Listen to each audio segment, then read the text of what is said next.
High! তো বন্ধুরা, আমি কিছু বাল্ব অনলাইনে অর্ডার করেছিলাম যেগুলো রিয়েল লিলির, এবং এইগুলোকে আমি এই পটে কিন্তু লাগিয়েছি। আর বলেছিল যে কালারগুলো হবে, যেটা দেখাচ্ছিল আর কি, যে কালারগুলো গোলাপি, সাদা আর হলুদ, এই 3 কালারের হবে। তো দেখো আমি লাগিয়েছি, যেটা থেকে পাতাও কিন্তু বেরিয়ে গেছে অলরেডি। তো দেখা যাক কী কী কালারের ফুল হয়। আর এর জন্য কিন্তু যারা রিয়েল লিলির বাল্ব লাগাবে তাদের জন্য বলছি, তারা কিন্তু ওয়েল ড্রেনেজ সয়েল নেবে, ঠিক আছে?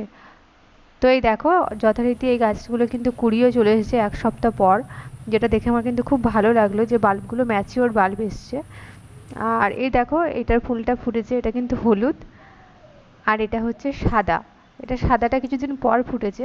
তো যাই হোক, আমি তো দুটো কালার পেয়ে গেছি, আর একটা পিঙ্ক কালারের যদি হয় তাহলে তো খুব ভালো হয়। তো দেখি সেই ফুলটা কতদিনে ফোটে। তো যখন ফুটবে তখন তোমাদের সঙ্গে নিশ্চয়ই শেয়ার করবো। আজকে এখানেই শেষ।